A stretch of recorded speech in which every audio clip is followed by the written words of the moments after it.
Monster Hunter Generations Ultimate announced for Switch. So, Ultimate Edition of Monster Hunter Generations, which first came out on 3DS, and 3DS saves will transfer to Switch. Ooh. That's one of the biggest things, and I think a big question if you're a player who wants to continue playing on a bigger screen. Yeah, Switch owners, y'all are going to get y'all taste of Monster Hunter. So, there's an expanded monster list. We can try and trade off? Yeah, we're going to trade off here and not butcher these names. So all you Monster Hunter folk can correct us. It's fine. We got new Elder Dragon, Volstrax. New endgame boss, Atal Ka. And new deviant monsters, quote unquote. Variant versions of previous monsters with new traits and abilities. A bunch of the new deviants are shown on the Capcom Unity page. So we have Elderfrost Gammoth. And Bloodbath Diabolos? Bloodbath Diabolos. There you go. Yes. You did it. Yeah. So that's all there. I'm going to pull up B-roll. Sure. I'm going to run through a couple more details about Monster Hunter Generations for the Switch, the Ultimate Edition, as they say. There are two new hunting styles. One is Alchemy style. Shake a barrel to create special items which give you buffs and unique attacks. Apparently, it pairs well with Sword and Shield Hunter for a support role. And then there's also the Valor style. The quote here is, place a bet on your health bar in exchange for powerful counterattacks. And also for the folks out there who like to live on the edge or are looking to master flawless hunting methods. Ooh. That one sounds hardcore. Too hardcore for me.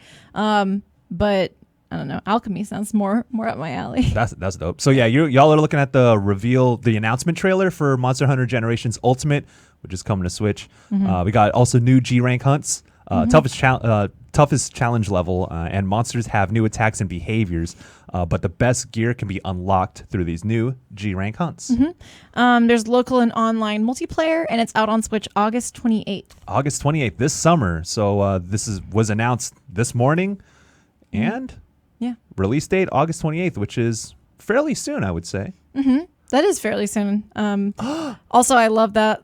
I love all of that. Oh, it's the Palicos. The Palico gear. They're very cute. Oh, it's so good. It'll be playable at E3, and our own Justin Haywald reviewed it back when it came out on 3DS. Ooh, we got some hot quotes from our own boy, Justin Haywald. He says, after dozens of hours, I feel like I've barely scratched the surface of this adventure. There are other weapons and hunter art combinations I want to try, and of course, there are many more monsters to hunt. With Monster Hunter, you can get out what you put into the game, and Monster Hunter Generations is a game that compels me to put in more of my time.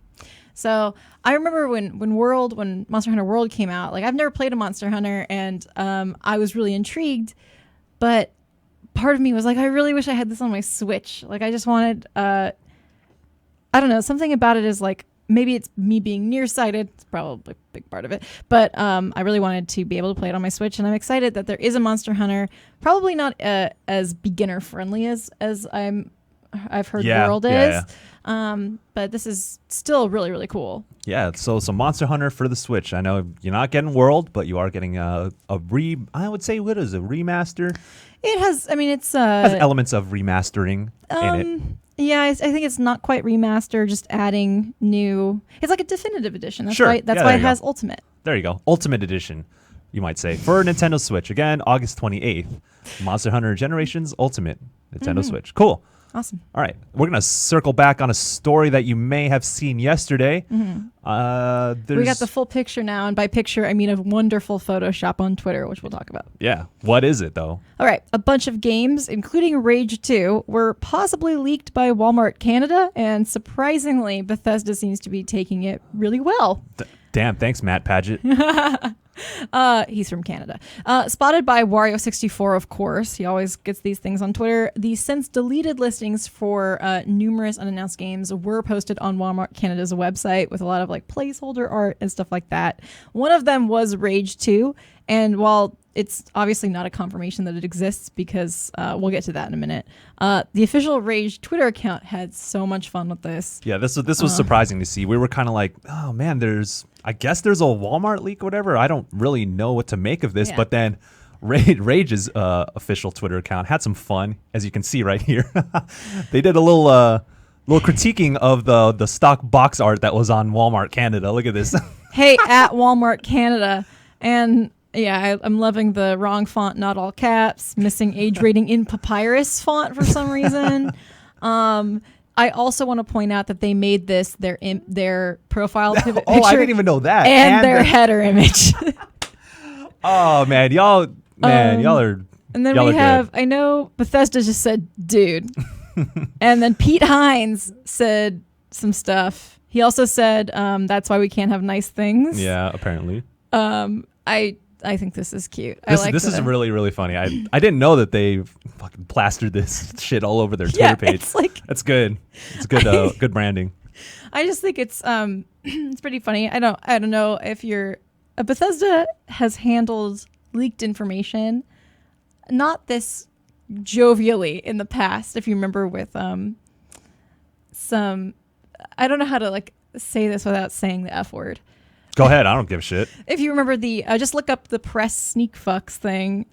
That was one where they like put things in games and they were very salty about it. Oh, okay. I'm not going to comment on that or whether it was justified or anything, but I guess I was kind of surprised after This is cute. That reaction to see this. Of course, it's a little different because this is a website that just had these placeholder images. Yeah. Usually when these things kind of happen, publishers kind of stay quiet and say like, oh, we're neither confirming nor denying, or we don't comment on rumors or speculation. Mm-hmm. But to see the official Rage Twitter account go and raging on this shit. Yeah, I mean, it fits the name. It's cool. Bethesda's official Twitter account, like you saw, responded. Pete Hines chimed in, and that's That's just so it's. We still don't know if Rage 2 actually exists. I imagine we would find out whether or not sometime soon, maybe around E3. But for now, it's like people are speculating. There was a bunch of other. So yeah. Circling back on the whole Walmart leak thing, there was a bunch of other titles that were supposedly like on that page with this very template ass box art. We can run through some of them. Yeah. Splinter Cell was one of them, which was possibly teased in Sam Fisher's Ghost Recon Wildlands appearance. Right. So that was one of them. Borderlands 3. I don't know. It's strongly believed to be in the works. I know that Chris Pereira made a note here and says that we also know that 2K has a sequel coming for one of its franchises by the end of the fiscal year, which is March 2019. Could be Borderlands 3, but for now, who knows? Borderlands 3 is a game that's always on. I've 2 years now I've done the Games Gone Missing feature at GameSpot, and it just includes games that were like announced or hinted at, and then like we didn't hear anything about them. And so I do that at the beginning of the year every year. For Borderlands 3 is on that list because Randy Pitchford had some hints about it. He did say, he's the Gearbox CEO, he said that 90% of the company is, quote, working on the thing I think most of you guys want us to be working on, which is not a confirmation, but nor a denial. Quite the hint. Yeah. But also on that Walmart leak, we had Gears of War 5, Assassin's Creed, Just Cause 4, Dragon Quest 2. Dragon Quest 2. Aren't we on like 11? Lego DC Villains. And then Forza Horizon 5. Chris pointed out there's not even a Horizon 4 yet. Chris pointed out that it was also called Horizons rather than Horizon. So Forza Horizons 5. If you ask me, I think this shit's hella fake. Yeah, who knows? Also, Villains was spelled incorrectly. Villans. Villans. Villains. Come on, y'all. Y'all need to spell check your own damn things if you're gonna leak something out. That's what indicates to a lot of people that those were placeholders, right? Because I don't know about you, but like if I'm writing an article and I'm like, I'm embedding a thing, and I have to write the intro later, but I'm not going to write it now. I'll just write TK. I write ASDF. Yeah. Just so it fills out because it won't let me save unless I have something in that field. So I do TK, and then when I put it in QA, people are like, randomly there's TK like at the bottom, and I'm like, that's just what I put when I don't know what I want to put. Anyway, retailer leaks have proven to be accurate in the past, but they're not by any means a guaranteed source of information. I think we've kind of said that without saying that directly. Yep. But it is a little fun story, especially like if you missed out, then the Rage Twitter account went ham on this whole thing, and they had a little fun with it. So you can go check that out or rewind the show because we want you to watch the show. All right, and anything else you want to say about that? No, we good. All right, I am taking the reins from here, yo. Oh man! So yesterday, BlazBlue Cross Tag Battle. The beta went live for PlayStation 4 users. Top tier anime fighting for your ass. Check this out. So, BlazBlue Cross Tag Battle Beta is currently going on for PS4 users, like I said, but only for right now for those who pre-ordered the game digitally on PlayStation Network. Now, it started yesterday, May 9th. Jean-Luc and Benjenka streamed that without me and didn't invite me to play with them on stream, so I'm still pissed about that. But we were playing after lunch, after school, after work. And it was, I had a ton of fun. It was, I'll get into why I thought it was a ton of fun. But yes, it's going live now for pre-order, people who pre-order the game on PSN, and it goes until May 14th. Now, the beta opens to all PSN users on May 12th. So, whew, man. That was the most excited I've seen you in a while. Oh, man, I've been waiting for this because you know me and my persona. All right, so let's go through. Y'all can watch a little fight here that was on the stream yesterday that I wasn't on. Still salty about that. The beta includes versus mode. You can play against computer, and 2-player co-op versus. Now remember that this is a tag fighting game, so you get 2 characters per player, and you can actually do co-op. One would control one character, and the other one would control the other one. You can do that for versus mode, but that's only available to those who pre-order the game. So when the full beta opens up, I don't think you'll have access to the co-op versus mode. Okay. I could be corrected on that, so let me know. But there's also tactics mode, which is basically a tutorial and a practice mode, and casual lobby for online play. Ooh, man. Now, BlazBlue Cross Tag Battle, it's... There's 20 base characters that are available to play right now, which is all the characters that will be at launch. Jean-Luc would choose Chie. Chie is the best girl. He was actually also, I saw he was wearing his Chie Tomoe shirt. Tomoe is Chie's persona. And I was like, why are you wearing that? Oh, because you're playing fucking BlazBlue without me. But anyway, yes, it's 2018 and we still getting games with Persona 4 characters, man. My homies and homegirls from Inaba, from Yasugami High School are still in the game, yo. This is oh man, they're forever. They're forever, so my happy homies and right homegirls. And but for me, I also play a lot of BlazBlue as well. And seeing BlazBlue characters with Persona characters, with Under Night characters, and Ruby characters. Now this is why it's cross tag battles, because there's 4 franchises in here. Seeing the characters from all of those franchises, Ruby's an animation series, not a game though. But seeing all of those characters together is like, it's a trip, yo. Like, I like this a lot. It just works so well visually, and the fighting mechanics as well. I mean, Persona 4 Arena and Persona 4 Arena Ultimax were also based off of BlazBlue, so it makes sense that works. And also, Under Night was made in collaboration with Arc System Works. Arc System Works makes BlazBlue, Guilty Gear, and they made Persona 4, Dragon Ball FighterZ. Dragon Ball FighterZ. Yes, so it all makes sense. I could contribute something. I love Dragon Ball. So yeah, it all works, and we got hands on with it, and it just makes sense because Persona 4, the fighting games were a simplified, I would say the simplified version of BlazBlue. BlazBlue can be somewhat complicated, but like finding that happy medium between the two really works well for this games. And there's a lot of neat little Easter eggs too. Certain character pairings give you special pre-fight animations and dialogue. So when you select your characters before it fights, they have like a little thing like, "Hey, come at me, bro," or some shit like that. But if you pick 2 characters, there might be a special animation. So, for example, Ruby from Ruby the animation series, and if she's with Ragna, she like totally freaks out and says, "Oh my God, you're so pretty, you're so handsome," because he's a good boy. Ragna's from BlazBlue. And it was me. And I love the cross franchise, like fangirling. Yeah. That's the shit I do. That is exactly what it is. And me and Jean-Luc were like, what the hell? We didn't know that was going to happen. So we saw it. We're like, oh, this is so cute. Of course, Yu Narukami from Persona 4, the main character with his nice gray hair. And Yosuke. Why'd you say it like that? I don't know, because I like him. And then, so if you pair Yosuke and Yu together, they do a little high five and they have like a little bromance moment, which is really good. I like that. Chie and Yukiko, of course, the power of friendship is what drives them. So if you pick them together, they get a little special thing. And Jin Kisaragi and Ragna, who are like the villain and the hero of the BlazBlue franchise, they fucking hate each other. So if you pair them together, they're like, "Fuck you, bro. I guess we have to fight together. Shut up, asshole." Like that. Like it's really good. That's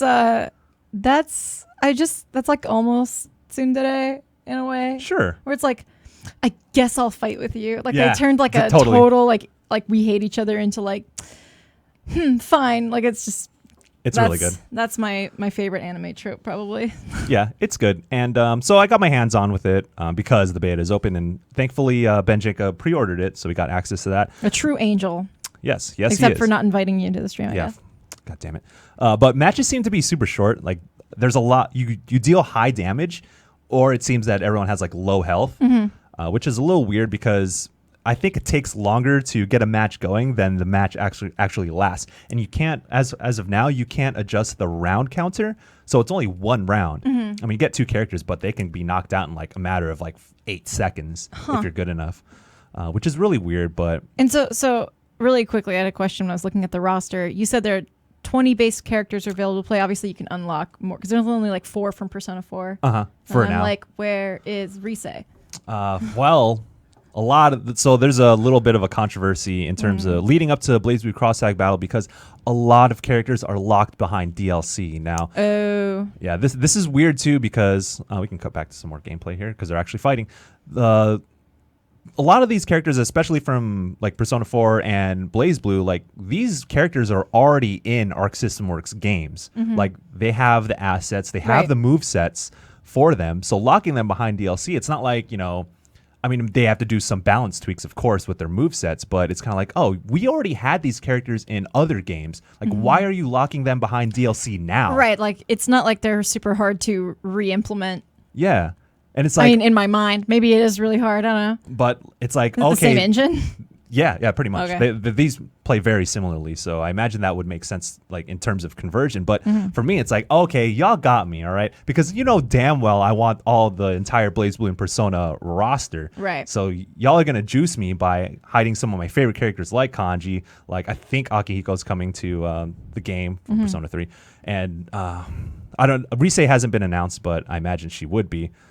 Somewhere down the line, but this is how they're getting me is like, we know you want those characters, so if you want them, you gotta shell out some bucks for DLC. That's very common with anime stuff. I mean, like, just anime is very hard to make money off of doing. Like, to be an anime creator, it's a lot of work and it's very hard to be successful. Okay. And a lot of that success comes from people falling in love with certain characters, and like you buy merch, and if you buy official merch, then you're supporting them that way. Yeah. And that's how a lot of the money is made right now in the anime industry.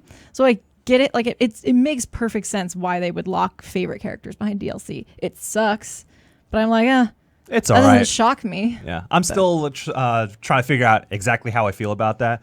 But I mean, I already admitted that y'all got me. I'm gonna pay out. I want to play Kanji. You literally have Persona tattoos. You're gonna buy the freaking DLC. Y'all got me. Yeah. But still struggling with that sort of aspect of the game. But at least there's gonna be more characters in the roster. I know that since this is the first time Ruby is in a game, they only have 2 characters as in the base roster. But the 2 other Ruby characters that they're including in this game are going to be free DLC. Okay. So Ruby fans out there, you got 4 characters for free. We have an Astral Finishes video coming very soon. If you're a BlazBlue fan / fan of any of those franchises and you want to see those, John Luke is working on that. And okay, we already talked about the DLC characters, but the Astral Finishes are basically like super flashy animations. I already saw a bunch of them. They look really good. I love seeing Chie galactic punt fools up into the sky, especially if they're not big bad personas trying to kill you. But yes, BlazBlue Cross Tag Battle officially launches in North America on June 5th, May 31st in Japan for PS4, Nintendo Switch, and PC. And again, the story of the day is that the beta is live for PlayStation 4 users who pre-ordered the game, and open to everyone else on PSN on May 12th, and that'll go on until May 14th. So hop on this. This is going to be dope. Yeah. All right. Wow, it took a lot of time. Sorry. That's okay. We got 2 more stories that we will get through. I'm glad you got to be so excited. So the next one is Crash Bandicoot N Sane Trilogy is coming to other platforms early. Surprise, surprise. You usually hear about delays. It's coming to Xbox One, PC, and Switch on June 29th, but it was originally sent for July 10th. Yeah, this is weird. This is weird. An anti-delay, if you will. Yeah, sure. Sure.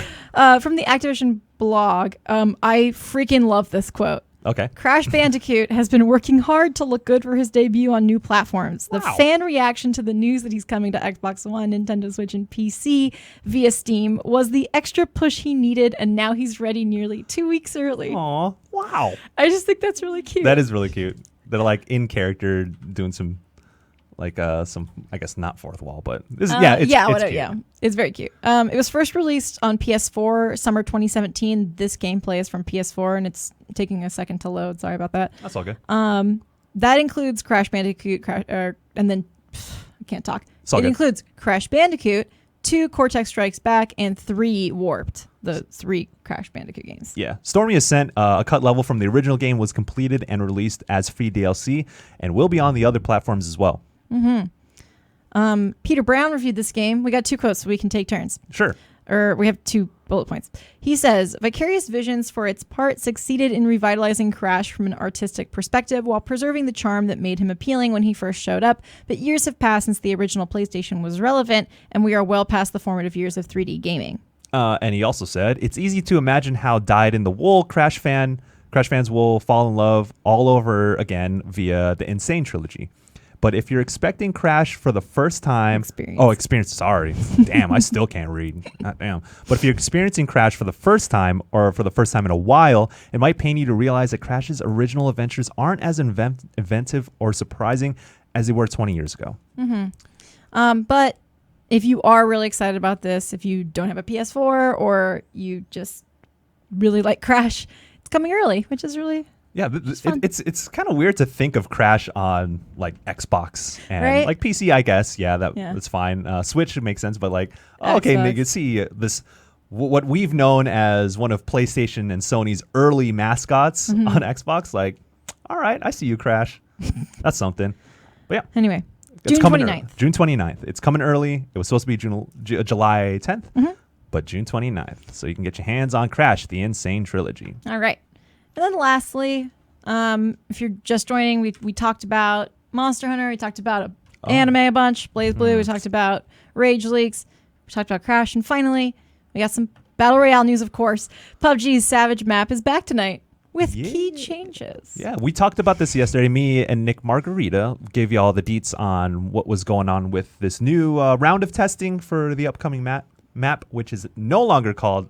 codename Savage, is called Sanok. We talked about that because I like manok.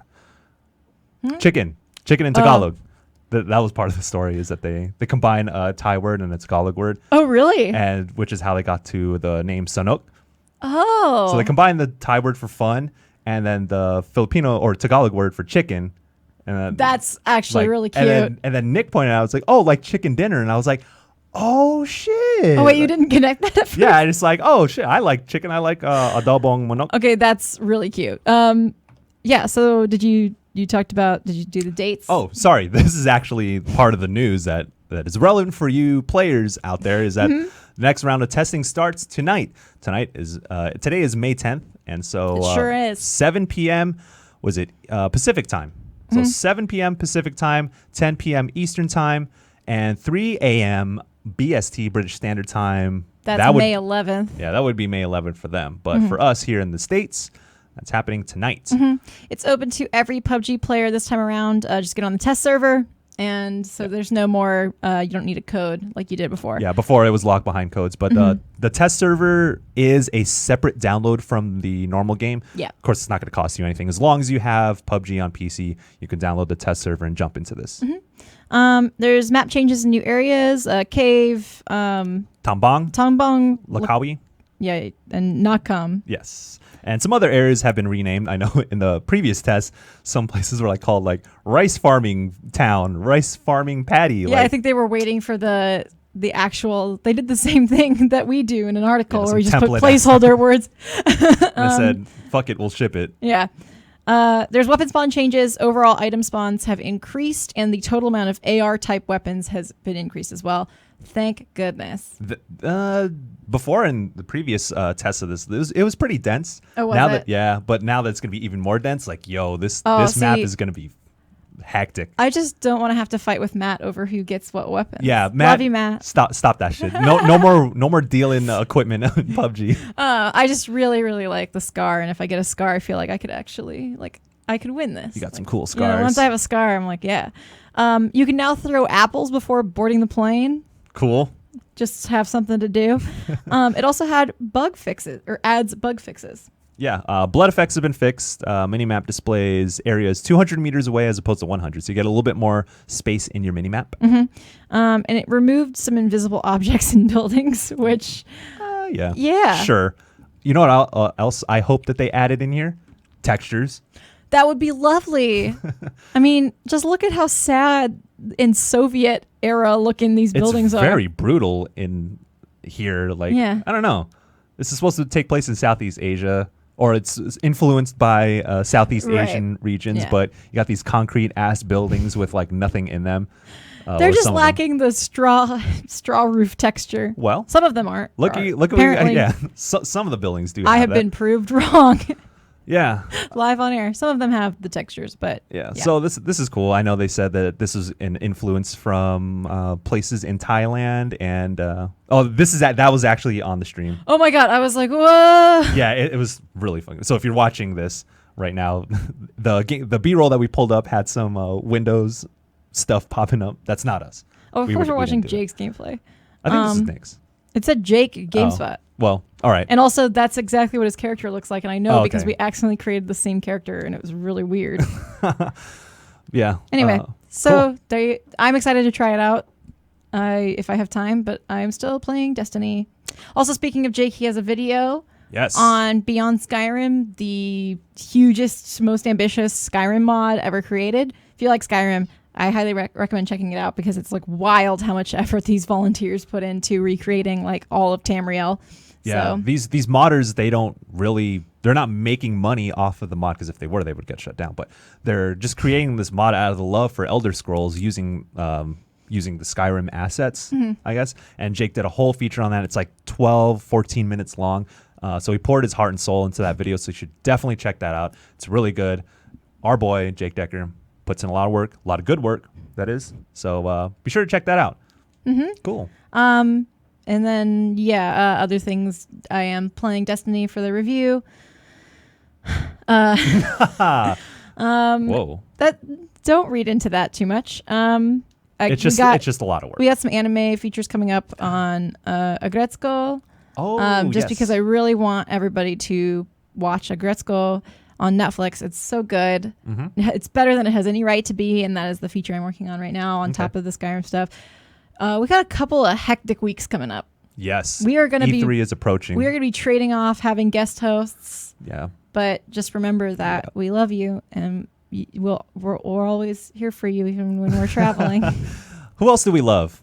Emily Conti, she complimented my shirt today, and it made me really happy. Matt Paget. Matt Paget. I'll say Matt Wilson. No.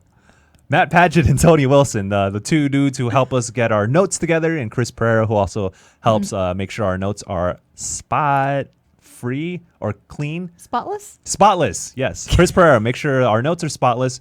Again, Matt Paget, Tony Wilson, thank you for putting this together for us. Thank you, Michael, for holding the fort and being so excited about anime. I'm so proud of you. I'm thank so you. happy to Thank be you. your co-host. Yes. Thank you to Sam Lighthammer and Nick Margarita for stepping in the past couple days. That was some fun days. Yeah. But Callie is back. We're going to both be back tomorrow as well, and for the rest of our lives. And except for the times where we're traveling, but that's fine. oh, shit. Yeah, you're right. But mostly for the rest of our lives. And mostly thank you if you're stick around till the end of the show.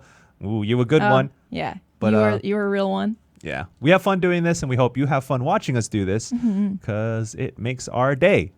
All right. And all the weekdays, 11 a.m. Pacific time here on GameSpot Daily. All right. We'll see you tomorrow. All right. Goodbye. Bye-bye.